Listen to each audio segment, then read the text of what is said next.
Assalamualaikum warahmatullahi wabarakatuh. Perkenalkan, saya Reza Yuriska dari Ilmu Perpustakaan semester 5 di Universitas Lancang Kuning. Di sini saya akan menceritakan sebuah cerita dongeng yang berjudul Putri Cermin Cina. Pada dahulu kala di daerah Jambi ada sebuah negeri yang diperintahkan seorang rajanya yang bernama Sultan Bambang Matahari. Sultan Bambang Matahari mempunyai seorang anak laki-laki yang bernama Tuan Muda Selat dan mempunyai seorang putri yang bernama Putri Cermin Cina. Tuan Muda Selat ini adalah seorang anak muda yang tampan namun sifatnya yang sangat ceroboh. Putri Cermin Cina ini memiliki wajah yang cantik jelita, kulitnya putih bagaikan kulit putri Cina, karena itulah dia disebut dengan Putri Cermin Cina. Pada suatu hari, datanglah saudagar muda ke daerah itu. Saudagar itu yang bernama Tuan Muda Senani. Ia dan anak buahnya merapat di pelabuhan negeri itu. Seperti para saudagar lainnya, mula-mula niat kedatangannya saudagar itu memang hanya untuk berdagang. Walau demikian, disambut dengan ramah tamah oleh Sultan Bambang Matahari. Pada saat jamuan makan, kebetulan Putri Cermin dan bertatap muka dengan Tuan Muda Senaning. Seketika itu Tuan Muda Senaning jatuh hati pada gadis jelita itu. Demikian pula halnya dengan Putri Senaning Cermin Cina. Diam-diam ia menaruh hati kepada saudagar muda yang berwajah tampan itu.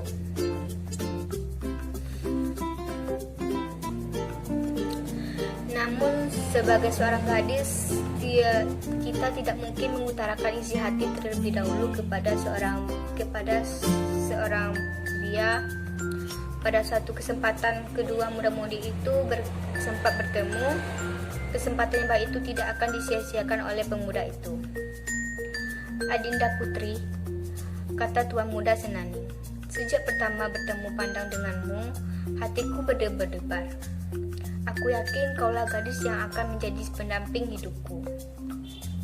"Tuan Muda," sahut Putri, "jika Tuan berkenan kepada saya, alangkah baiknya jika Tuan segera bertanya kepada ayahanda.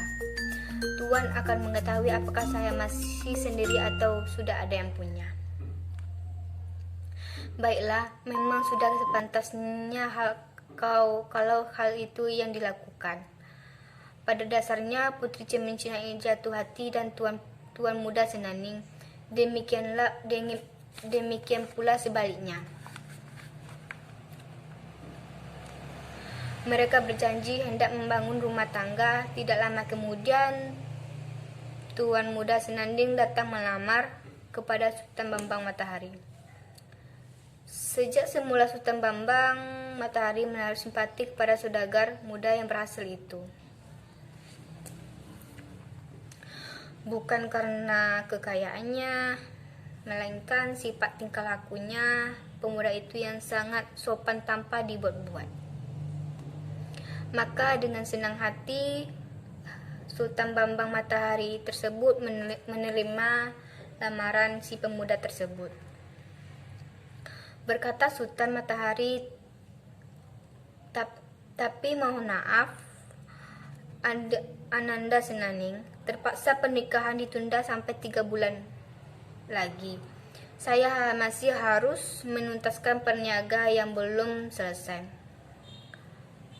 Tuan Muda Senaning hendak berkata bahwa segala keperluan untuk kepestaan pernikahan dialah yang akan menanggung. Namun niatnya itu diurungkan karena hal itu membuat dan dapat menyinggung perasaan calon mertuanya.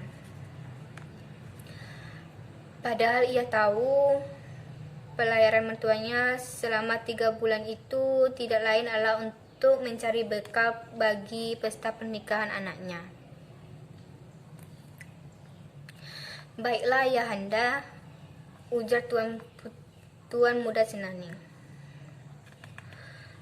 "Hamba cukup memaklumi apa maksud Ayahanda.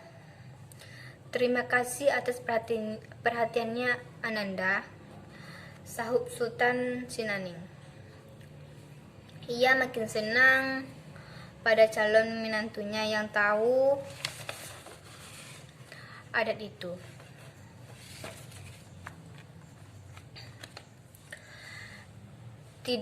Yang tidak mentang-mentang kaya lalu membuat kehilangan muka.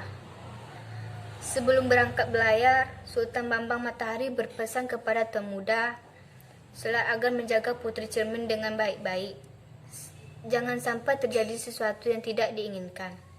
Setelah itu, Sultan Bambang Matahari berlayar mencari gelak, makin lama makin asik sehingga orang yang mendengar ikut tertawa senang. Hal itu mengunggah hati Putri Cermin Cina yang sedang merendah di ruang tengah untuk melihatnya. Ia menuju ke jendela melihat keasikan tunangan dan kakaknya yang sedang bermain di taman itu. Gasing itu mengenai gasing Tuan Muda Selat. Gasing Tuan Muda Selat melayang dan terpenting tinggi.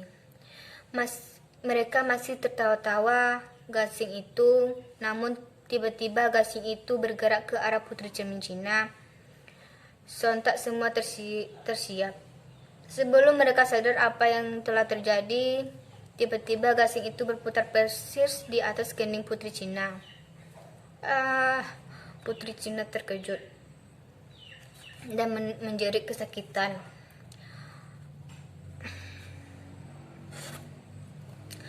Kening Putri Cermin Cina itu pun berlumuran darah. Ia jatuh ke lantai dan tidak disadarkan diri. Kedua pemuda yang sedang bermain gasing itu segera berlari ke anjungan. Benarlah Putri Cermin Cina itu tergolek di atas lantai.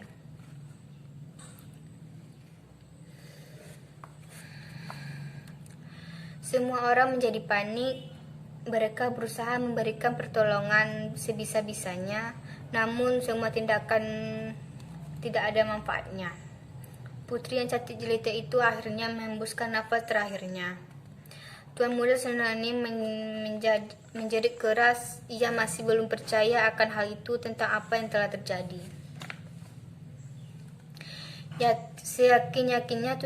Setelah yakin tunangannya meninggal, Tuan Muda Senaning jadi putus asa. "Sungguh celaka, semua gara-gara aku," teriaknya pantau. Ia melihat ada 2 buah tombak bersilang dinding.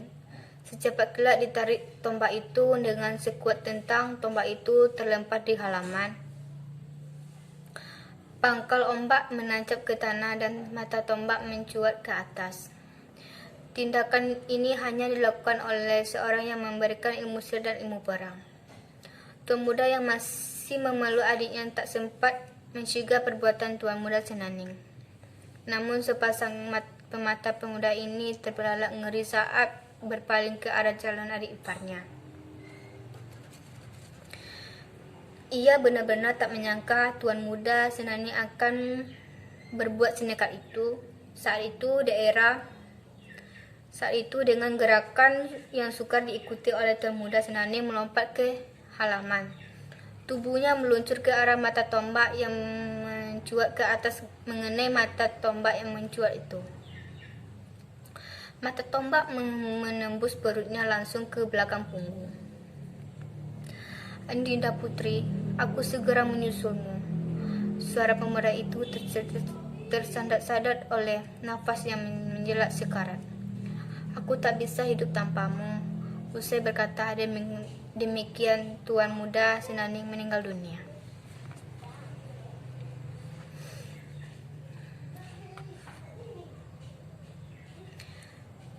Tuan Muda Selat segera berteriak-teriak keras memanggil masyarakat untuk melihat kejadian itu. Cepat kita urus jenazah mereka berdua ini. Sementara kerabat istana merawat jenazah kedua insan yang saling jatuh cinta. Hati Tuan Muda Selat kacau balau. Tak dapat dibayangkan bagaimanakah marahnya si ayahanda Sultan Bambang Matahari bila mengetahui kejadian ini. Untuk menjaga hal-hal yang tak diinginkan, ia minta agar kedua mayat orang yang disayangi dikuburkan segera. Mayat Putri Cina dimakamkan di tepi sungai, dan sedangkan mayat Tuan Muda dibawa anak buahnya ke kapal. Kapal itu berlayar ke Seberang dan mayat Tuan Muda Senaning dikuburkan di sana. Tempat itu kemudian diberi nama Dusun Senaning. Sejenak Tuan Muda Selat merasa lega, namun tak kala ingat betapa ayahanda sebentar lagi akan pulang. Maka pikirannya menjadi kacau. Bukanlah ia tidak diserangi ayahandanya untuk menjaga Putri Cina agar tidak terjadi sesuatu yang tidak diinginkan. Namun kenyataannya adiknya yang sangat dikasihinya oleh semua orang itu telah meninggal dunia. Dan salah satu penyebabnya adalah kematian adiknya adalah dia sendiri. Seandainya aku tidak bermain, Gasing tidak mungkin akan terjadi hal yang seperti ini. Semua ini salahku juga. Ia terus mempersalahkan dirinya. Sekarang apa yang harus aku lakukan? Gumamnya dengan penuh kebingungan. Apa yang harus aku katakan kepada ayahanda? Setelah berpikir keras, ia kemudian mengumpulkan semua penduduk, diajak mereka berunding. Tidak lama, Tuan Muda Selat memutuskan untuk meninggalkan negeri. Kemudian sang ayahanda tidak mungkin akan memaafkannya. Ia pun mengajak orang-orang kampung untuk ikut serta. Ia membelok kapalnya ke arah Pansang Senana.